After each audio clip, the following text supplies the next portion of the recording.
il y avait un point, deux derniers points que je voudrais qu'on continue à approfondir, puisque comme il semble qu'il n'y ait pas de questions, et oui, donc il y a Marie qui nous dit, j'aime, Angeline, ce que tu dis. Si on enlève tout ça, l'amertume, la colère, c'est le nouveau monde. Merci.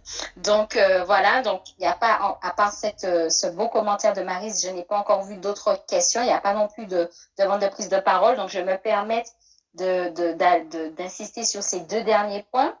Donc, le premier point, c'était cette différence, vraiment pour moi, qui est capitale, que tu relevais notamment pendant le direct, entre l'individualisme l'individualisme aigu qui va se caractériser par le fait de se sentir, de se croire, n'ayant plus besoin, entre guillemets, d'amour, n'ayant plus besoin de l'autre, sous prétexte de plein de justifications. Ça peut être des justifications bibliques, des justifications qui peuvent être qui peuvent relater de grandes théories qui peuvent paraître très intelligentielles, mais qui derrière cachent l'individualisme.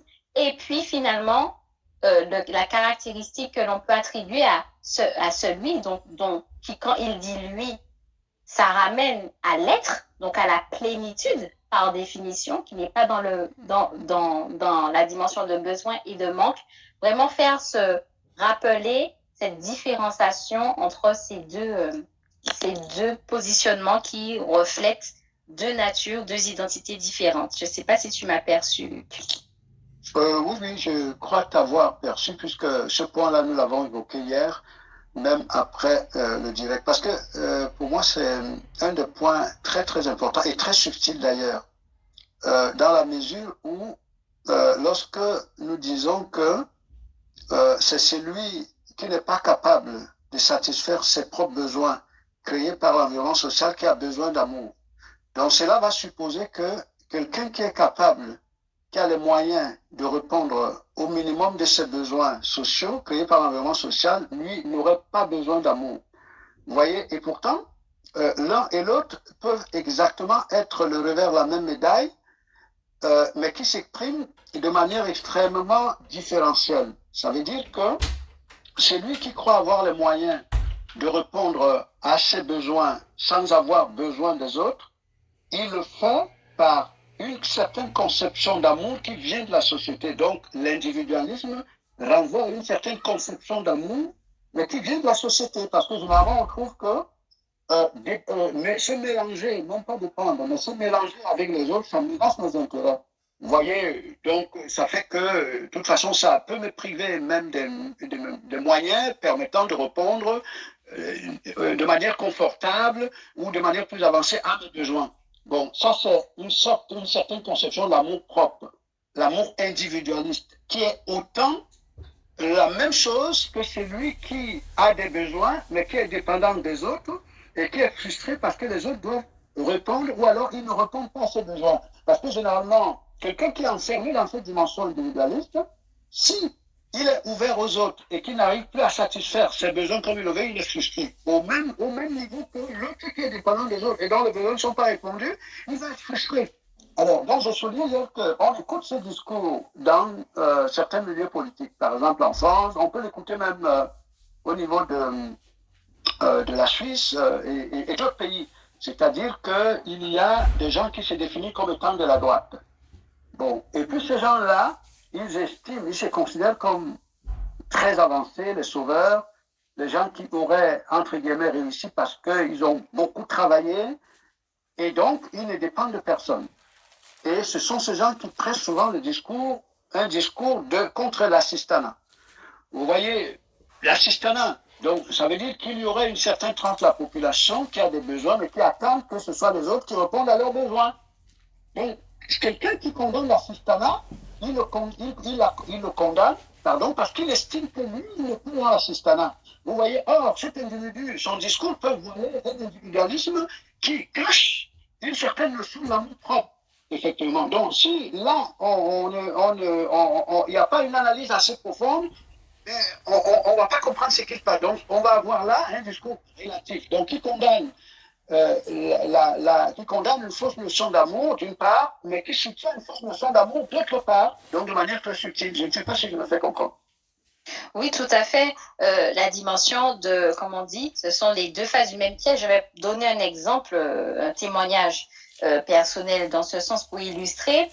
Donc, comme je disais, notamment par rapport au bagage donc social, éducatif et tout l'environnement qui nous donne cette injonction de finalement de la quête de l'amour, d'être un univers de besoins, d'être être à la recherche de ce qu'on appelle l'affection, voilà, dans cette illusion qu'il y aura effectivement une personne qui sera capable de matérialiser ou des institutions ou des événements, des circonstances hein, qui vont être capables, qui doivent être capables de pouvoir répondre à cette attente et cette exigence. Tu relatais même ce commandement de Dieu, ce commandement de Dieu déjà qui impose de l'aimer lui et qui nous impose finalement d'attendre des autres cet amour fraternel et qui va au final, à un moment donné, au bout de certaines années, au bout de quelques décennies, on arrive à la déception, à la désillusion. Et quelle sera l'autre facette de cette même personnalité?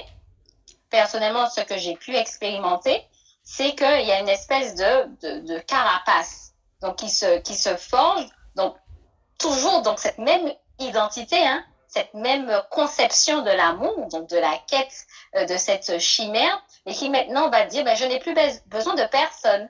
Je n'ai plus besoin de personne. Je vais m'organiser au quotidien, faire ce qu'il faut pour n'avoir besoin de personne. Et ce qui est très intéressant, la subtilité dont tu parles et qu'il faut souligner, c'est à ce moment-là que même une dimension de recherche spirituelle a été faite. C'est-à-dire que comme finalement il y a une déception, on se dit que autour de soi, on ne peut pas s'attendre, il n'y a pas d'éléments qui répondent à cette attente.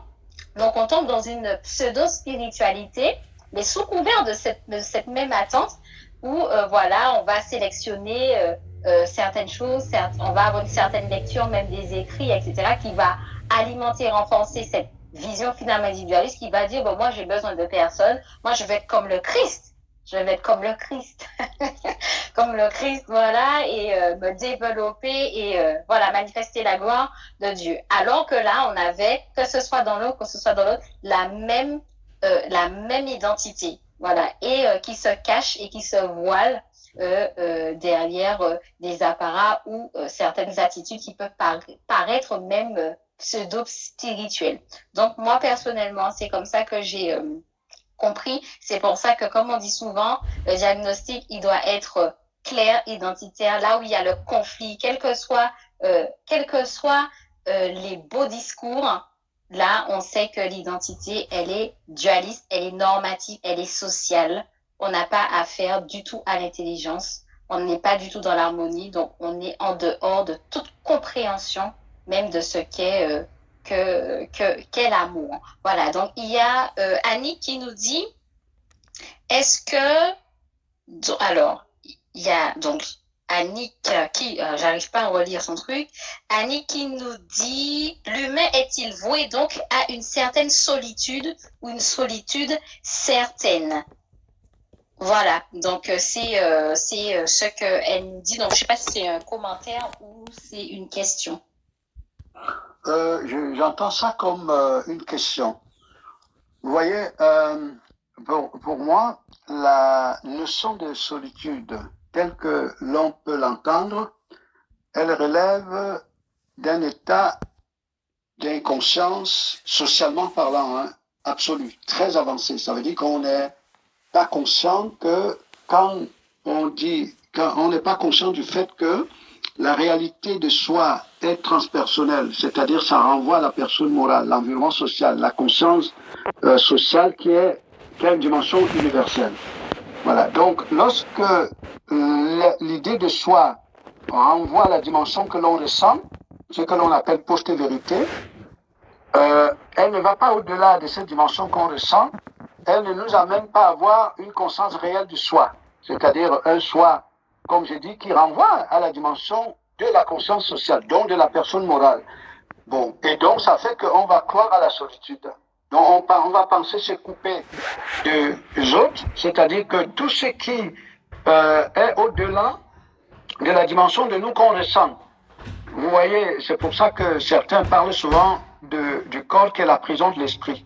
Donc ça veut dire que l'individu qui se ressent comme corps, en fait, il est dans la négation de la réalité de lui comme étant énergie, donc comme esprit, renvoyant au champ d'énergie universelle. Il est dans la négation de ça. Vous voyez, donc ça fait qu'il se coupe de la plus grande dimension de lui, la substance principale. Et l'exemple que je prendrai, généralement, les gens qui sont dans la conception de la solitude, donc quelqu'un pense que parce qu'il s'est enfermé dans sa maison, dans son appartement, tu peux avoir un château, il croit vraiment qu'il est séparé du monde. Mais ce qu'il oublie, c'est que l'idée que son château, c'est un monde à part, ce n'est que imaginaire, c'est illusoire. Parce qu'il est dans le même champ d'énergie, en fait.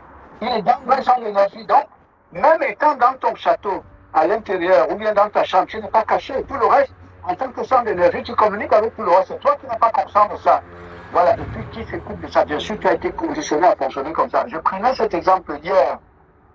Tu te souviens, je l'ai pris ce matin dans l'échange avec moi-même. Je disais que, en fait, l'individualisme, pour moi, ressemble un peu à lorsque, s'il arrivait que la mer, l'océan, qui est la mer, bon, arrive à considérer que la multitude de rivières, de cours d'eau, qui se jettent chez elle pour créer ce qu'elle est, la mer, c'est-à-dire, il les trouve comme, la mer les trouve comme dangereux, comme des éléments dangereux, mais c'est la mer qui ne serait plus. La mer ne serait plus, elle n'existerait plus. Parce qu'en fait, la mer, c'est une combinaison, une association de différents cours d'eau, de différentes rivières, c'est ça qui crée la mer. Vous voyez, donc c'est ça qui crée cet océan aussi puissant, aussi énergétique que la mer. C'est comme ça, si la mer arrivait à se couper de ça, qu'est-ce qui arriverait? Mais la mer ne serait plus. Elle n'existerait plus. Donc quelqu'un qui pense qu'il est coupé de l'ensemble, je veux dire du champ d'énergie, sociale, je ne parle pas vraiment du champ d'énergie universelle, parce que quelqu'un qui est à une dimension plus élevée ne peut pas se concevoir comme ça. Quelqu'un qui pense comme ça, c'est comme quelqu'un qui devrait être un océan, mais qui en fait considère que les cours sont dangereux. Et donc voilà, il ne peut. Très, très, très pertinent. Les illustrations qui me venaient, donc par rapport à cette notion de solitude, donc l'extrême tendance, entre guillemets, à la solitude, à l'austérité, puisqu'on ne parle pas du fait de pouvoir se retrouver avec soi, comme certains disent, mais la tendance qui se généralise, qui est d'ailleurs dans l'air du temps, avec notamment, qui est illustré par ce nouveau monde qui est en train d'être formé, cette nouvelle organisation mondiale qui confine les personnes, qui crée des distanciations sociales, qui a été très facilement finalement acceptée dans les populations parce que ça vient alimenter déjà un imaginaire construit, ce caractère de méfiance, ce caractère de voir l'autre comme menace, ce caractère de se préserver de l'autre.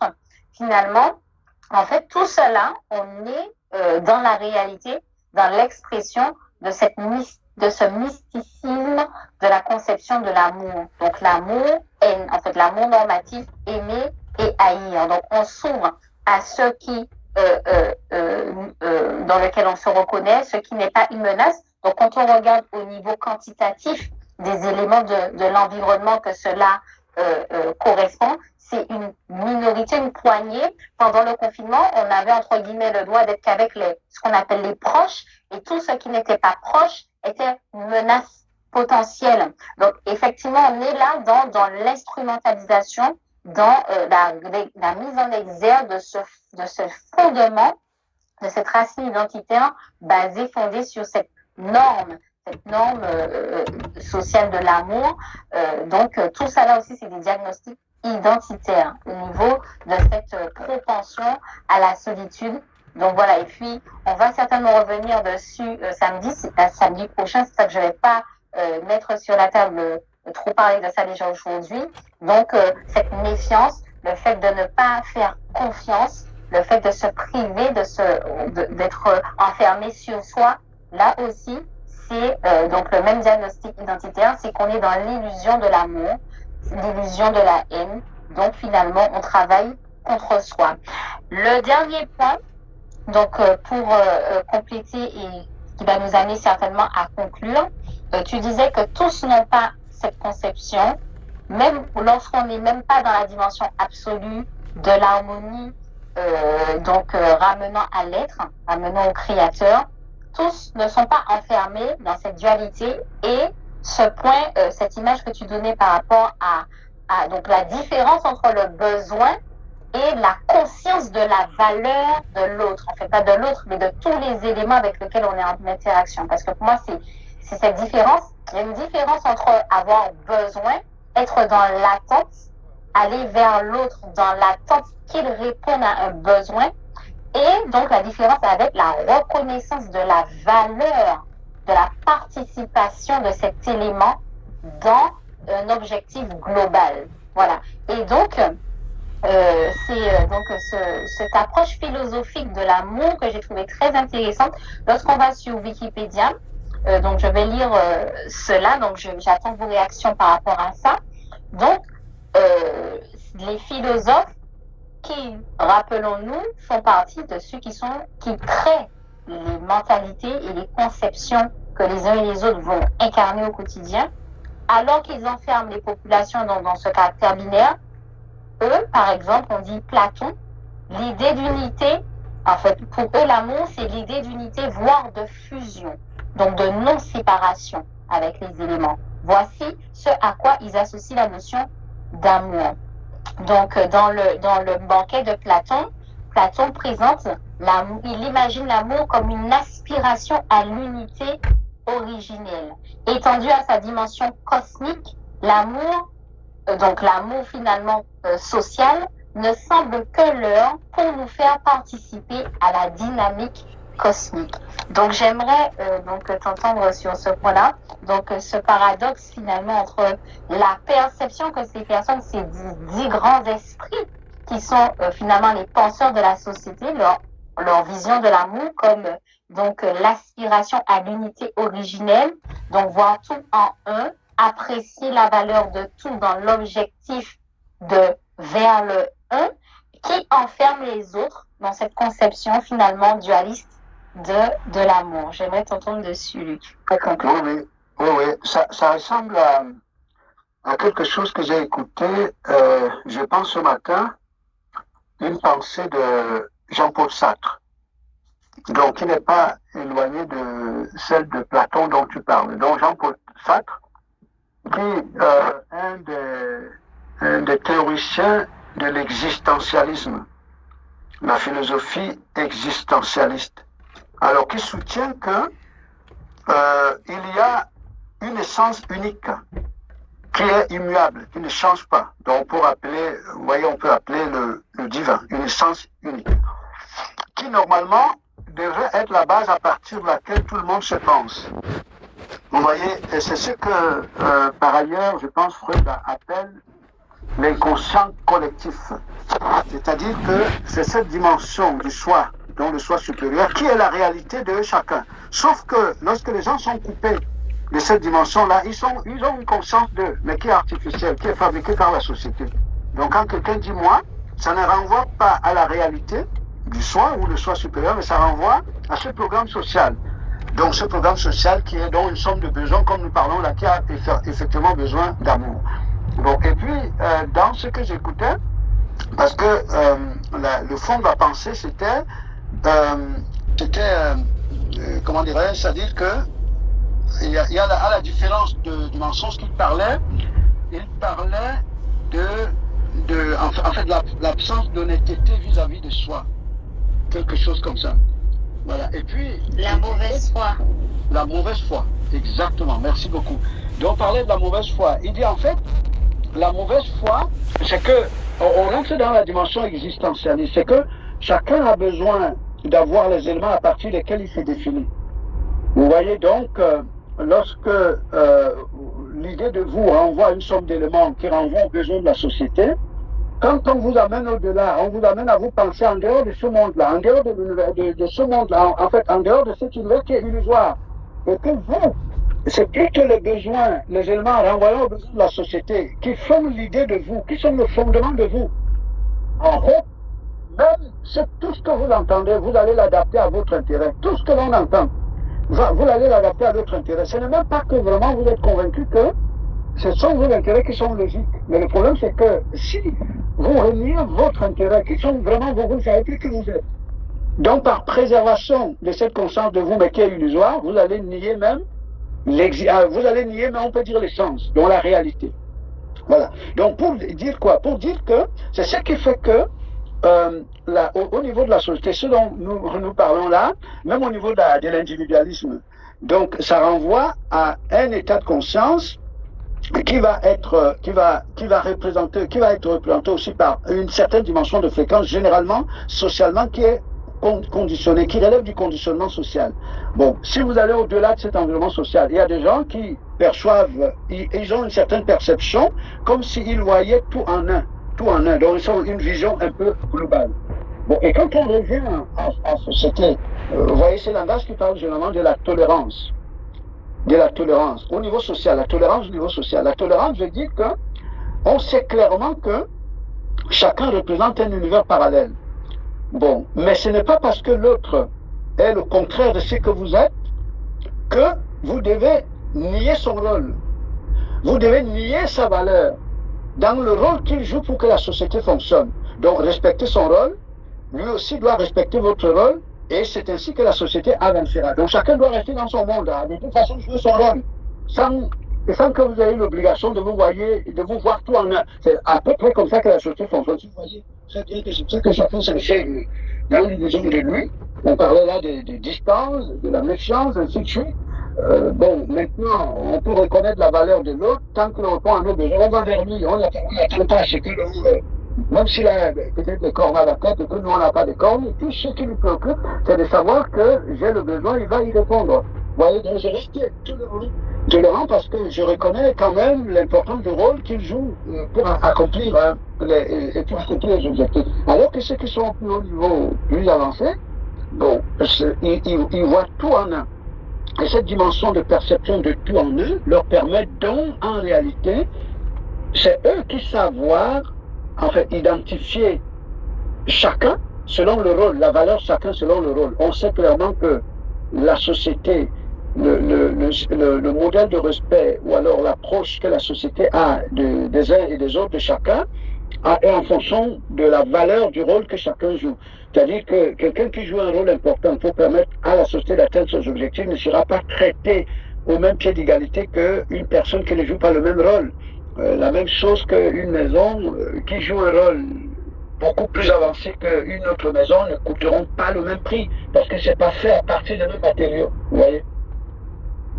Tout à fait, c'est très intéressant, surtout le point que tu soulèves par rapport à la notion de tolérance, qui est finalement donc cette, on va dire la mutation de ce mot aimer, hein, aimer qui va de pair avec la haine. Donc cette mutation, donc tolérance, altruiste.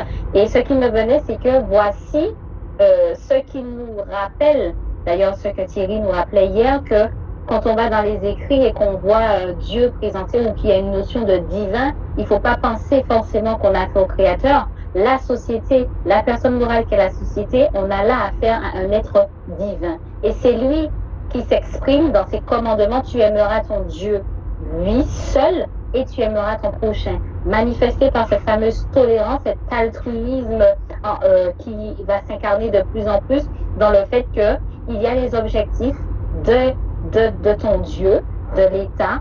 Tu parlais hier de l'intérêt supérieur de l'État. Voici ce que tu incarnes. Voici ce qui sera au quotidien le moteur de tes pensées, de tes désirs, de tes envies, de façon pour certains consciente et d'autres inconsciente. Et dans tes interactions au quotidien avec ton prochain, tel sera l'objectif. Donc voici ce qui me venait par rapport à ce dont tu parlais, ce lien avec ces fameux commandements qui vraiment font retentir cette personne morale qu'est la société comme ce divin, notamment derrière les écrits. Et puis, j'avais envie de nous lire, donc ce point, je vais aussi te relayer des questions qu'il y a dans les commentaires, mais avant, je voulais te relayer par rapport à ce que tu dis, donc la notion de l'amour qui est vue par ces personnes au niveau, donc il y a une approche autre hein, que dans le bas astral social, qui finalement pour eux aimer c'est mettre en mouvement finalement c'est l'idée que l'on va donner aux éléments constitutifs d'un système pour les mettre en mouvement au quotidien. Arthur Schopenhauer, on dit, inspiré par le bouddhisme, on arrive ainsi à un pessimisme métaphysique. Il dit, puisque l'amour nous fait entrer dans un cycle cosmique sans cesse répété, dans un cycle de souffrance menant à une unité impersonnelle, ne vaut-il pas mieux renoncer au désir et à l'amour? Donc, Schopenhauer, pour lui, c'est cette impulsion, cette mise en mouvement sous couvert d'amour n'est autre qu'une impulsion qui est générée pour que chacun joue son rôle dans un objectif social, voire cosmique pour certains. Et donc, voici donc, les questions que je vais te relayer. Donc, la question de Annick, je pense que dans ce que tu as apporté à l'instant, hein, notamment par rapport à l'idée de soi qui est coupée de l'essence, tu as apporté des éléments de réponse, mais je te relais quand même. Donc, Annie qui demande pourquoi des gens très entourés, alors, peuvent dire se sentir seuls. Voilà. Pourquoi des personnes très entourées peuvent dire se sentir seuls, Luc? Mais simplement parce que on peut être entouré et être enfermé dans son imaginaire individualiste. Vous voyez, parce que être avec les gens, c'est faire partie du même monde, la même conscience, même intérêt, même vision des choses. Vous voyez, vous poursuivez les mêmes objectifs. Donc vous êtes là dans la dimension de ce que moi j'appelle souvent les rencontres réelles. Les rencontres réelles. Donc dans les rencontres réelles, il y a fusion. Je parlais tout à l'heure de la mer, dans l'océan. Si les cours d'eau ou les rivières ne se jettent pas dans la mer, mais ces éléments ne rencontreront jamais la mer. Il faut former un espace énergétique unique. Donc cet assemblage va former un espace énergétique unique.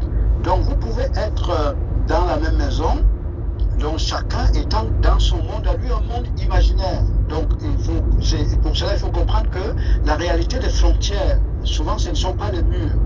Vous voyez, ce ne sont pas les frontières telles qu'on entend, ne sont pas à l'extérieur. La réalité des frontières, c'est le fait que chacun puisse représenter un imaginaire, un ensemble d'intérêts opposés à ceux de l'autre, donc chacun est son monde. Donc ça fait que même si vous êtes dans la même chambre, vous vous couchez sur le même lit, de toute façon, vous n'allez pas dire que vous êtes entouré. Et d'ailleurs, très souvent, quand on est dans cette dimension d'individualisme, l'approche des autres devient un facteur d'agacement encore plus aigu. Vous voyez, donc le fait qu'on soit mêlé aux autres et qu'on les identifie comme un danger contre nos intérêts, notre façon de faire, ça devient un danger réel. Vous voyez, c'est comme ça. C'est très intéressant. Ce qui me venait donc par rapport à ça, c'est lié à l'idée de soi. Donc en fait, être dans ce genre d'expérimentation révèle la petitesse, l'étroitesse d'esprit et aussi certainement le rôle insignifiant et subalterne que l'on joue au niveau de la société, parce qu'on sait qu'un niveau de conscience associe donc à une fonction, à un niveau de représentativité, donc parce qu'il y a un nombre de ressources plus ou moins conséquents avec lesquels on doit être en interaction. Donc il faut une conscience, donc une maîtrise et une capacité d'interaction avec ces éléments. Donc quand on serait environné d'une multiplicité de ressources et ayant ce sentiment d'être seul, cela révèle ô combien l'idée que l'on a de soi associée à ce que l'on représente comme niveau de conscience est totalement limitée. Et le pan l'autre pan de cela qui me venait, c'est ce dont tu rappelles souvent. Il y a des personnes, par contre, j'avais lu effectivement dans un article qui disait qu'il y a des maîtres dans les coulisses, il y a des maîtres qui injectent en fait des informations dans le corps pour protéger le corps. Ils assurent la protection de tout le corps. Et souvent, ces personnes, on dit ces grands maîtres, ces grands gardiens du corps social, voire cosmique, ce sont des personnes qui apparemment, lorsqu'ils rentrent dans cette dimension, vont se retrouver physiquement seuls. On va dire qu'ils vont être dans des retraites spirituelles, ils vont aller dans des environnements, physiquement ils seront seuls, mais l'idée, la conscience qu'ils ont d'eux, ramenant une dimension beaucoup plus globale, même lorsque physiquement ils paraissent seuls, ils pénètrent l'ensemble. Ils pénètrent l'ensemble. Donc c'est cette image-là en fait qui me venait par rapport à comment on peut représenter soit de l'insignifiance ou en fonction de la conscience que l'on a de soi, donc en lien avec l'ensemble, on peut être enrôlé dans une responsabilité pour un grand nombre. Je vais aussi donc te relayer une question que je trouve très significative de Franck. J'ai hâte d'entendre comment tu vas y répondre. Donc, Franck Edine qui dit « Pourquoi Platon est décrit comme un penseur social ? Y a-t-il beaucoup de personnes dans les milieux sociaux normaux qui s'identifient à ce personnage ?» Qu'est-ce que tu vas répondre à Franck ?